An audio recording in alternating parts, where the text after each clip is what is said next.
Donc avant de vous montrer les spécimens, j'avais résolu de ne pas vous parler d'embryologie, mais je crois que pour l'Epstein, on n'a pas le choix. Parce que je crois que pour bien comprendre l'anatomie, il faut absolument savoir comment la tricuspide se forme. Parce que ça va vraiment euh, conditionner l'anatomie, et en particulier du feuillet antérieur. Donc, comment se forme la tricuspide? En fait, c'est la jonction auriculo-ventriculaire droite qui va se former, puisqu'au départ, le cœur n'a aucune communication entre le ventricule droit en développement et la partie droite de l'oreillette commune. Voilà, donc jonction auriculo-ventriculaire droite, avec juste à droite du canal atrioventriculaire, ici, l'entonnoir tricuspidien, qui est une cavité qui se forme dans le myocarde de la paroi postérieure de l'anneau primitif, c'est-à-dire l'endroit du futur septum interventriculaire. Et cette cavité dans du muscle, donc un espèce vraiment de poche de muscle qui va se développer et qui va progresser à l'intérieur du ventricule droit et qui va contribuer à former le ventricule droit, pas seulement la tricuspide, en particulier la bande septale, la bande modératrice et le pilier antérieur. Donc effectivement, le développement de la tricuspide et le développement du ventricule droit sont indissociables. Et si on n'a pas de tricuspide, on a un tout petit ventricule droit qui n'est pas d'anatomie normale. Donc les trois feuillets vont se former, et là c'est toujours les mêmes schémas mais vu un peu différemment, pour concorder avec ce qu'on voit ici chez l'embryon de souris. Donc l'entonnoir tricuspidien, on voit cet entonnoir avec sa paroi antérieure en rouge qui progresse dans la cavité ventriculaire droite, et les deux progressent en même temps. Un orifice primitif qui se creuse, qui s'ouvre ici, et voilà la correspondance avec la paroi antérieure du ventricule droit qui a été enlevée, et ici la paroi antérieure de l'entonnoir et l'orifice primitif. Et puis un petit peu plus tard, le myocarde se condense. Beaucoup de... Ah, il y en a presque plus. Le myocarde se condense ici, sur ce qui va devenir le feuillet antérieur. Et ici, il y a des fenestrations à la paroi inférieure, ce qui va créer les piliers, puis les cordages. Et là, ça va devenir la commissure antéroseptale.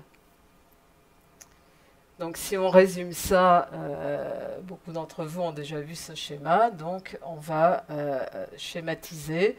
Donc les trois parois de l'entonnoir vont correspondre aux trois feuillets de la tricuspide. On va faire comme chez l'embryon de souris, on coupe la paroi antérieure du ventricule droit. Et là, on a l'entonnoir tricuspidien avec sa paroi antérieure, sa paroi postéro-inférieure, sa paroi septale. Sauf que la paroi septale et la paroi postéro-inférieure, ça appartient au ventricule droit, c'est pas que l'entonnoir. Donc forcément, les trois feuillets vont pas se former de la même façon. Le feuillet antérieur, il ne va pas se délaminer, et ça c'est très important. Il est libre à l'intérieur du ventricule droit et il va juste perdre son composant myocardique extérieur, comme on va le voir sur les pièces. Et là, une fois que le myocarde est parti, on voit apparaître les bourgeons endocardiques en dessous qui vont former le feuillet antérieur, ce qui explique que le feuillet antérieur est toujours inséré sur l'anneau, ou quasiment toujours, parce qu'il ne se délamine pas. Et puis ensuite, le feuillet postéro-inférieur, lui, va se délaminer de bas en haut, et pareil pour le dernier qui est le feuillet septal. Donc, on part de cet entonnoir qui va donner la tricuspide. Mais si le développement s'arrête, on va voir que l'Epstein, c'est un arrêt du développement normal de la tricuspide. On va avoir, si on extrapole, ces formes classiques avec le feuillet antérieur en voile de bateau, l'insertion linéaire, l'orifice antérieur sous l'artère pulmonaire. Si c'est un tout petit peu plus tard, plutôt au stade là, de l'embryon de souris, on va avoir ça. On voit les futurs piliers, le futur orifice. Et puis là, on voit le mécanisme de la démuscularisation et pas de la délamination, où ici le muscle est parti, le myocarde est parti, mais ici non. Et donc, cet entonnoir tricuspidien va donner la valve tricuspide. Donc maintenant, on va revenir aux diapos précédentes, mais ça va prendre un certain temps. Tac, tac, tac. Je peux tout vous dire, c'est que tous les chirurgiens font de l'abus de langage en disant qu'on délamine la valve antérieure. Exactement, en fait, vous ne délaminez pas la valve antérieure, vous coupez les attaches. Elle n'a jamais été délaminée. Enfin, il n'y a pas de délamination. Hein. Elle perd du myocarde et c'est vrai que dans certains cas, vous voyez ce que vous appelez des muscularisations du feuillet antérieur. Elle se démuscularise. C'est une bonne chose pour coudre. Sûrement. Et on va voir une pièce où il y a un exemple comme ça. Donc les anomalies congénitales de la tricuspide, on va beaucoup parler de l'Epstein. On ne va pas parler de l'Epstein dans les doubles discordances, qui est un petit peu différent, qui est très spécifique. On verra un spécimen avec une dysplasie tricuspide pour voir la différence anatomique. On verra, ça c'est anecdotique, un double orifice tricuspide à la demande de Loïc. Et on verra aussi la parenté éventuelle avec une maladie du ventricule droit qui est la maladie de Hull. Parce qu'effectivement, ventricule droit, tricuspide, comme on l'a dit, ça va ensemble.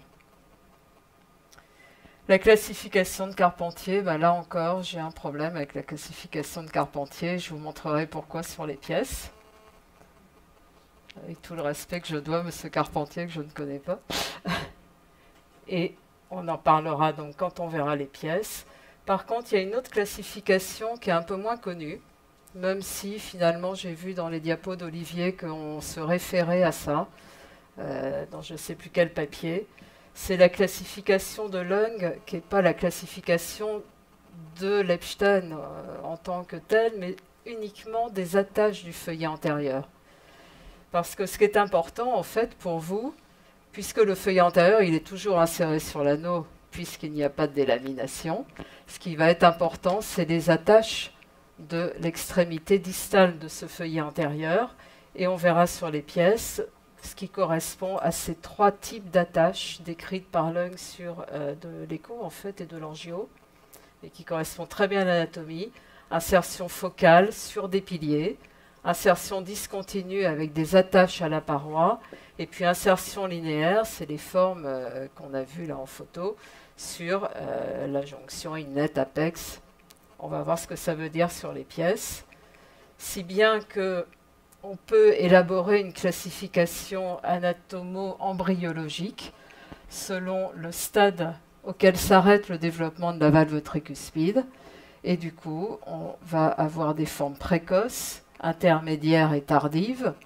Et ces formes qui sont les plus graves anatomiquement, puisque ça ressemble moins à une tricuspide normale, les formes précoces, où on n'a pas de délamination des feuillets inférieurs et septales, et une insertion linéaire du feuillet antérieur, ce ne sera pas forcément les plus mal tolérés cliniquement.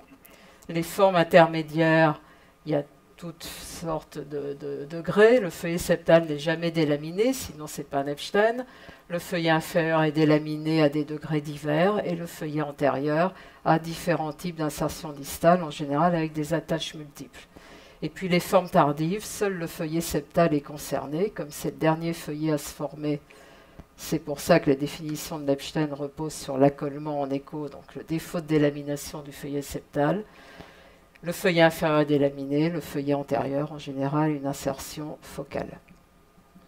Donc on va voir à quoi ça correspond sur les pièces anatomiques. Donc vous voyez ce cœur de nouveau-né avec le canal, avec une oreillette droite qui est dilatée mais pas de façon monstrueuse. On va regarder d'abord par l'oreillette droite. Ici le septum interauriculaire, septum primum, septum secundum et foramen ovale. L'anneau tricuspide, qui n'est autre que la jonction auriculo-ventriculaire droite ici, avec le feuillet antérieur, le feuillet postéro-inférieur, il n'y en a pas, et le feuillet septal. Et en fait, qui n'est pas délaminé. Donc, si vous rapportez à ce qu'on a vu en embryologie, en fait, là, on voit l'intérieur de l'entonnoir tricuspidien, qui n'a aucune fenestration encore à sa partie inférieure, qui est donc entièrement musculaire dans sa partie inférieure, distale. Le feuillet antérieur, vous voyez qu'il est entièrement attaché sur l'anneau. Le feuillet postéro-inférieur, il n'y en a pas. Et quand il n'y a pas de feuillet postéro-inférieur, on a toujours une atrialisation, c'est-à-dire un amincissement de la paroi postérieure du ventricule droit qui en fait est aussi mince que l'oreillette. Là encore, le terme atrialisation est assez ambigu quand on lit les articles. Qu'est-ce qu'on appelle atrialisation? Anatomiquement, c'est ça, c'est l'amincissement de la paroi, mais effectivement, ça peut être toute la zone déplacée par l'insertion anormale de la valve. L'orifice est là, il correspond à l'orifice primitif de l'entonnoir tricuspidien, il est donc antérieur, et la valve septale, on voit du tissu valvulaire qui n'est absolument pas délaminé, c'est-à-dire qu'on ne peut pas du tout le détacher de la paroi. Et bien sûr, ce tissu ne va pas jusqu'à l'anneau qui est là. Donc si on regarde de l'autre côté, on a ici une assez belle cavité ventriculaire droite résiduelle et on a l'impression que l'apex du ventricule droit est ici. En fait, non, ce qu'on appelle dans les articles l'éperon musculaire anormal, c'est le fond de l'entonnoir tricuspidien et quand on continue l'ouverture du ventricule droit, on a ici l'apex véritable du ventricule droit. Là, c'est la paroi antérieure de l'entonnoir tricuspidien qui a perdu son myocarde, et donc c'est le feuillet antérieur, très anormal, pas de cordage, pas de pilier, et donc l'insertion linéaire. Ici, le reliquat du feuillet septal, et donc cet orifice qui est vraiment dirigé vers la chambre de chasse. Et donc dans ces cas-là, le flux de l'oreillette droite va aller directement dans l'artère pulmonaire, on n'aura jamais de sténose ni d'atrésie pulmonaire. Et on aura une fuite, mais qui souvent est modérée, puisque finalement, ce feuillet, s'il est mobile, s'il y a suffisamment de tissu, il va être relativement compétent. Donc une forme très précoce, très compliquée anatomiquement, mais finalement peut-être pas si mal tolérée que ça.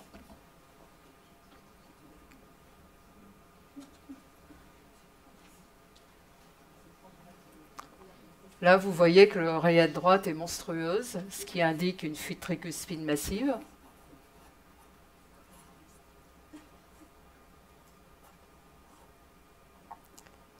On voit l'anneau tricuspide, la jonction auriculo-ventriculaire droite ici, avec le feuillet antérieur, toujours inséré sur l'anneau, qui, dans ce cœur, il y a des variantes bien sûr, n'a pas de commissure avec le feuillet postéro-inférieur. Ce feuillet postéro-inférieur qui est là est totalement délaminé jusqu'à l'anneau. La délamination est complète, c'est-à-dire qu'on peut séparer le feuillet de la paroi postéro-inférieure du ventricule droit. Comme il est délaminé, on n'a pas d'atrialisation anatomique. La paroi postéro-inférieure du ventricule droit est normale, muscularisée normalement. Et c'est quand même un Epstein, donc par définition, le feuillet septal n'est pas délaminé. Vous voyez que j'arrive jusque là, et la distance non délaminée va de là à là. Ce feuillet antérieur, donc ici, si je referme mon ventricule droit, vous voyez qu'on a un orifice inférieur de la tricuspide. Pas comme dans le cœur précédent, le fond de l'entonnoir s'est ouvert, il a perdu du myocarde, il s'est condensé en pilier et on a un orifice inférieur. Mais la tricuspide n'est quand même pas finie, elle ne s'est pas bien finie, puisque quand on regarde le ventricule droit, on voit plein de piliers, et le feuillet antérieur et le feuillet postéro-inférieur, qui sont un seul feuillet, sont attachés sur ces piliers sans aucun cordage. Ce qui veut dire que bien que délaminé, ce feuillet postéro-inférieur, il ne sert à rien. Il n'est absolument pas mobile Et le feuillet antérieur n'est pas mobile non plus, et on n'a pas de feuillet septal, donc une fuite absolument massive. Et puisque cette fuite est massive, très logiquement, la valve pulmonaire qui s'était très certainement formée normalement au départ, aucun flux ne passant dedans puisque le flux fait un va-et-vient constant pendant la vie fœtale, cette valve se rétrécit et finit par se fermer totalement et on a une atrésie valvulaire pulmonaire.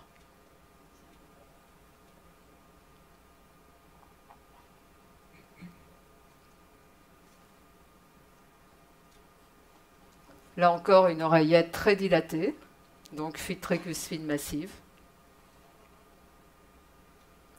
Le septum interauriculaire, l'anneau. Aucune atrialisation. Ici, le feuillet antérieur, et on voit qu'on a des cordages et qu'on a des piliers. Peut-être un peu bizarre, mais on a des cordages et des espaces intercordaux. On a un feuillet postéro-inférieur ici qui est délaminé jusqu'à l'anneau, entièrement délaminé. Mais il est dysplasique et là, on a beaucoup moins d'espaces intercordaux, voire pas du tout, même si on a un pilier. Et ici, on a le feuillet septal qui n'est pas délaminé, avec du sang trappé à l'intérieur. Donc, c'est bien un Epstein. On regarde le ventricule droit. On a un pilier principal et puis d'autres piliers derrière, un feuillet antérieur qui s'insère sur le pilier avec des cordages, qui s'insère aussi sur un muscle papillaire du conus. Le feuillet postéro-inférieur est là, le feuillet septal.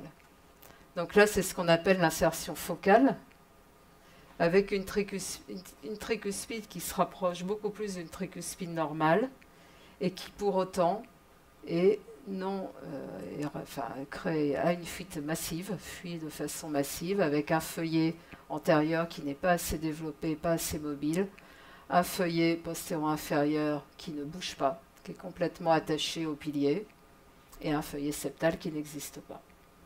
Donc on peut avoir une forme beaucoup plus tardive, beaucoup plus proche d'une tricuspide normale dans le développement, et qui pour autant est extrêmement mal tolérée.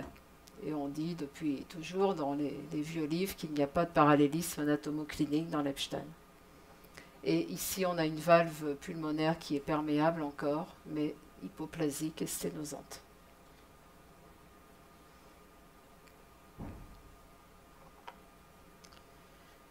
Donc bien sûr, ça c'est les formes emblématiques, mais il y a bien d'autres formes qu'on a du mal à classifier.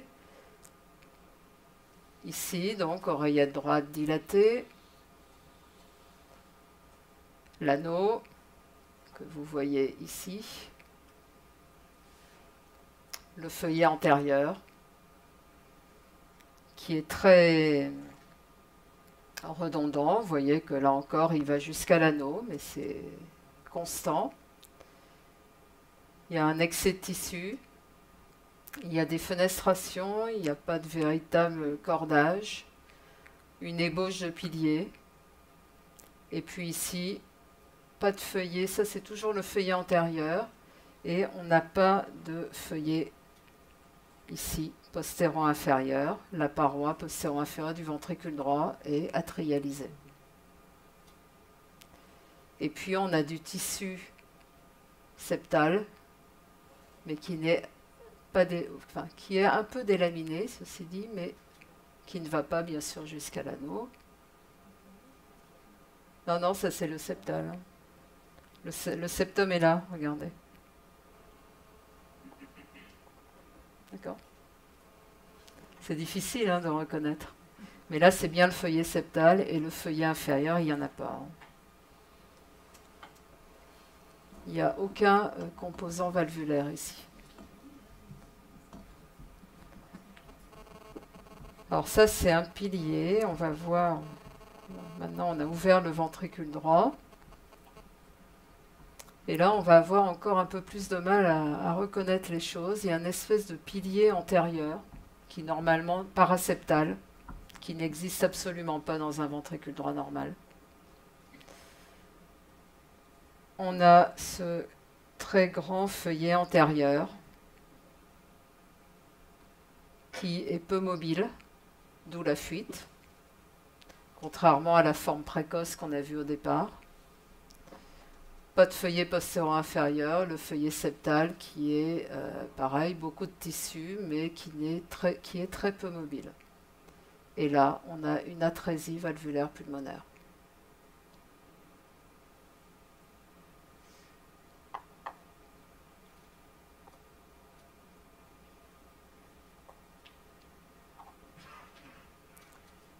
Là, c'est un cœur fœtal.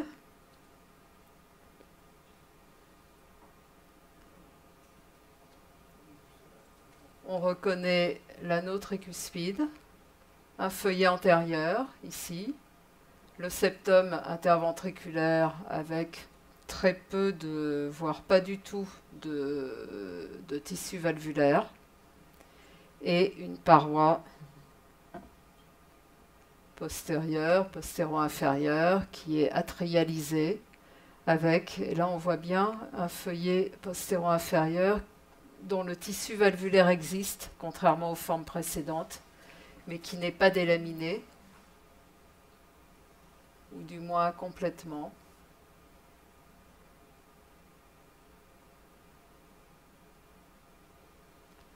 Et puis, donc, quand on ouvre le ventricule droit, et on a beaucoup de difficultés à le faire parce qu'il reste très peu de cavités fonctionnelles. C'est juste un infundibulum avec l'artère pulmonaire qui est perméable puisque l'orifice est antérieur. Et surtout, ce que je voulais vous montrer, c'est qu'il y a des formes d'Epstein où effectivement la paroi antérieure est extrêmement fine, voire pellucide. Même si là, on voit bien qu'il y a une couche myocardique, mais elle est extrêmement réduite. Vous voyez là aussi. Et voilà le feuillet antérieur qui est très bizarre avec des piliers. Et là, un peu de muscle. Et c'est probablement un petit défaut ici de démuscularisation de ce feuillet antérieur. Bon, le cœur est un petit peu abîmé, donc je ne suis pas sûre que là ce soit un véritable orifice. Je pense que c'était comme ça en fait. Et donc pour certains, effectivement, comme disait Loïc, c'est une maladie. L'Epstein est aussi une maladie du myocarde et du ventricule droit. Ce qui n'est pas étonnant quand on connaît l'embryologie. Si bien que pour certains auteurs, il y a une parenté entre ces formes d'Epstein où toute la paroi du ventricule droit en fait est amincie, pas seulement la paroi postéro-inférieure, et la fameuse anomalie de Hull que très peu d'entre nous ont vue. Et je n'en avais jamais vu moi-même jusqu'à ce petit cœur fœtal. Là, tu vas pouvoir zoomer.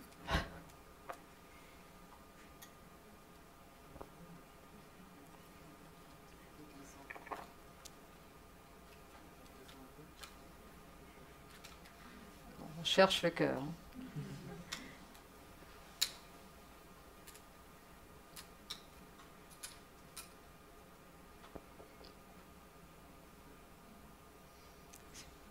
Super. Donc vous voyez ici le cœur de face. Je vais y aller tout doucement parce qu'il est vraiment fragile. Ici le ventricule gauche qui est normal. Et ici cette espèce de sac qui est le ventricule droit, avec sa paroi antérieure qui n'a absolument aucun myocarde, qui est juste fibreuse. Ici l'oreillette droite, bien sûr il y avait une fuite et l'oreillette droite est dilatée.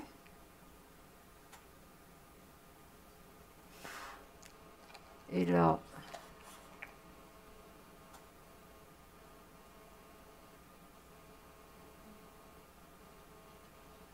hop. Voilà, donc la paroi antérieure du ventricule droit, la paroi postérieure qui est tout aussi pellucide, le septum qui est le seul élément solide dans ce ventricule droit, pas de cordage, pas de pilier, le fond de l'entonnoir, sauf que cet entonnoir n'a pas de valve du tout. Il n'y a aucun élément valvulaire dans ce ventricule droit. Donc c'est anomalie de Hull probablement, c'est fibreux, il n'y a plus de myocarde. On appelle ça aussi le unguarded orifice tricuspide, ce qui veut dire qu'il n'y a pas de valve. Et donc quand on voit ce cœur et qu'on a vu les autres spécimens, on ne peut pas s'empêcher de penser qu'il y a sûrement une parenté entre toutes ces formes anatomiques. Il n'y a pas d'orifice. Si bien que, en fait, on n'a pas de tricuspide, mais on a aussi une atrésie quelque part. On n'a pas de communication.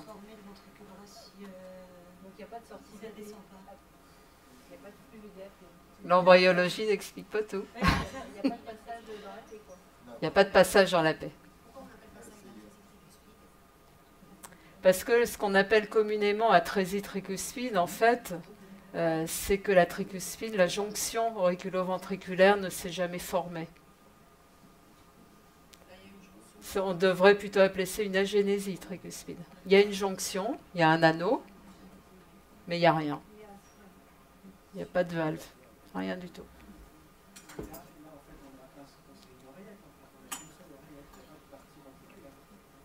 Alors, tout dépend ce qu'on appelle. Est-ce qu'on appelle ça du ventricule ou de l'oreillette?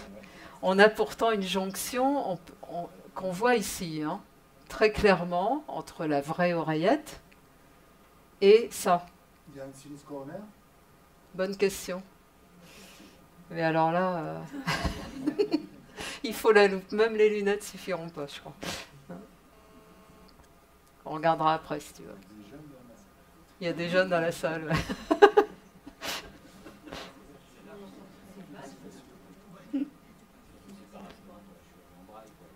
C'est ça, moi c'est pas si grave. Hein.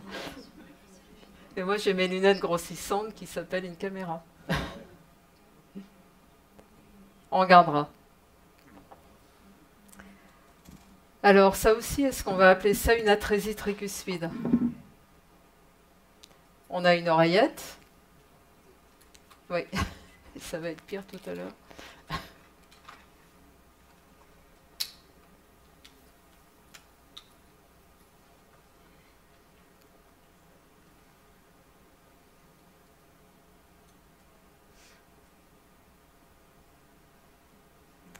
Oreillette droite, le septum interauriculaire, l'auricule, la jonction auriculo-ventriculaire droite avec un anneau, un superbe sinus coronaire avec très dilaté, tellement gros, il y a une veine cave supérieure gauche. Et donc la jonction auriculo-ventriculaire droite ici, avec un peu de tissu valvulaire là. Pas de feuillet postéro-inférieur, pas de feuillet septal. On a des espèces pas de cordage, mais de fibres, de trucs fibreux, là. Je ne sais pas comment on peut appeler ça. Ici aussi. Et on cherche le feuillet antérieur, que dans tous les cœurs précédents, on voyait très bien, même quand il n'y avait aucun des autres feuillets. Là, on n'en voit pas. Là encore, on a des cordons fibreux et on a l'entonnoir tricuspidien qui est entièrement musculaire et on n'a pas d'orifice, ni inférieur bien sûr, ni même antérieur.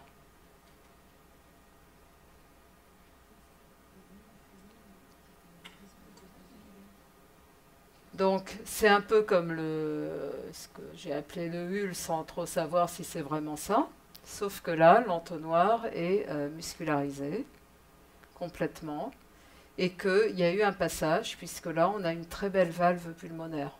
Donc d'où venait ce passage? En fait d'une petite CIV qui est ici et qui est musculaire et qui au fil du temps s'est fermée. Très probablement. Alors, je ne peux pas vous donner les âges parce qu'en fait, c'est des cœurs de Necker, très anciens. Et bien même l'âge de l'enfant, c'est bien ça. Je ne sais pas parce qu'un Epstein, c'est un gros cœur. Alors, voilà. comment, c'est ça qui est très difficile. On ne peut pas les dater facilement. C'est probablement pas un nouveau-né, mais je sais pas. Franchement, je sais pas. Donc voilà, il y a des Epstein avec atrésie tricuspide parce que effectivement, il n'y a pas d'ouverture du tout au niveau de l'entonnoir. Mais il y a un anneau. Donc c'est pas une véritable atrésie tricuspide au sens anatomique, nosologique du terme tel qu'on l'entend habituellement. La CIV ne traversait pas l'entonnoir, en fait. La CIV est là. Hein. Elle est en avant de l'entonnoir. Elle ne peut pas en réalité. Hein. C'est ça qu'il faut bien comprendre. Et ce n'est pas facile à imaginer en 3D quand on essaye de comprendre l'embryologie. C'est que l'entonnoir, c'est vraiment un entonnoir musculaire qui provient du futur septum interventriculaire et qui n'a rien à voir avec le septum. Enfin, c'est tout en haut, mais ce n'est pas le septum lui-même. Et donc cette CIV, elle est en avant de la paroi antérieure de l'entonnoir, qu'on voit juste derrière, et qui aurait dû perdre son myocarde pour donner le feuillet antérieur.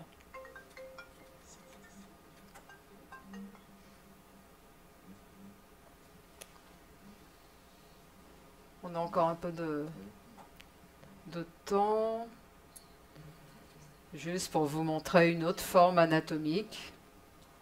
Très rapidement, c'est une forme précoce, mais là on voit bien la différence entre ce qui reste de la paroi antérieure de l'entonnoir ici, et ce qui donnera après d'ailleurs, la paroi antérieure et le fond de l'entonnoir donneront la bande modératrice dans le cœur normal, la future bande septale, l'apex qui est donc en avant de l'entonnoir, et puis là une forme atrialisée avec pas de feuillet postéro-inférieur, un petit feuillet antérieur parce qu'il ne s'est pas entièrement démuscularisé et 0 feuillet septal.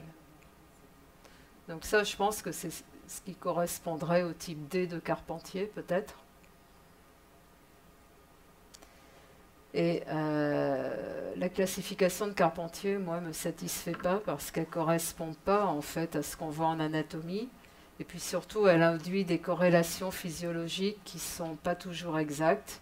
Et celui-là, par exemple, qui est l'insertion focale et qui correspondrait au type A de Carpentier, où il est dit que la valve est compétente, elle n'est absolument pas compétente. Parce qu'en fait, après, il y a toutes les attaches des valves et qui vont se rapprocher d'un autre problème qui n'est pas un Epstein, mais qui est la dysplasie tricuspide. Alors pourquoi ce n'est pas un Epstein, ce cœur-là, qui pourrait ressembler à celui que je viens de vous remontrer, avec un feuillet antérieur qui a une insertion focale sur un pilier et sur le muscle papillaire du conus comme un feuillet antérieur normal, mais qui est court, qui n'est pas mobile, peu mobile, parce qu'il n'a pas vraiment de cordage et pas vraiment de pilier.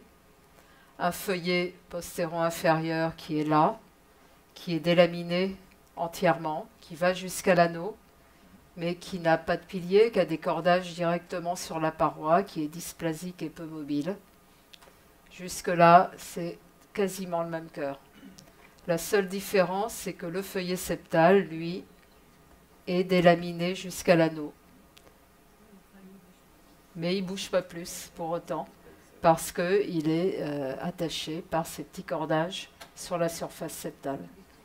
Donc là, en écho, on va très bien différencier ça, Diala va nous le montrer, de l'Epstein, puisqu'effectivement, on verra le feuillet totalement arriver à l'anneau. Mais bien sûr, c'est des anomalies qui sont cousines et en tout cas qui auront dans ce cas-là les mêmes conséquences avec une fuite tricuspide massive. Donc là, vous voyez l'anneau et vous voyez les 3 feuillets insérés normalement sur l'anneau, même le feuillet septal.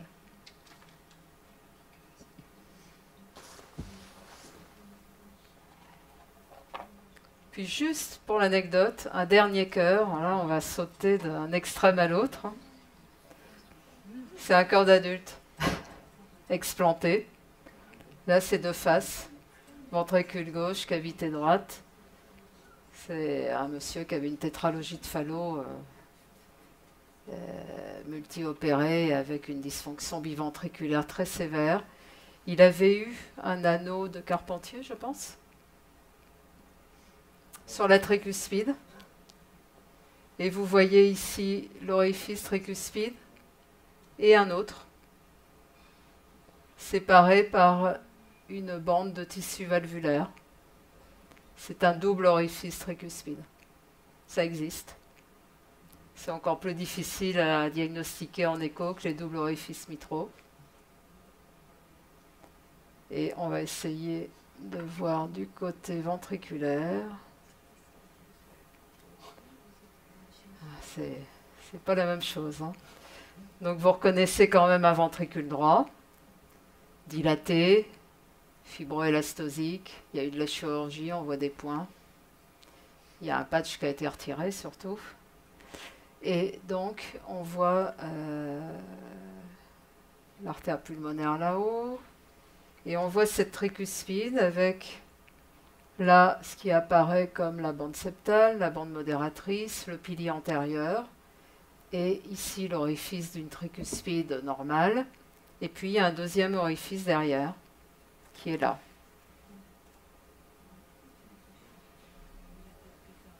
Et qui s'insère sur des piliers.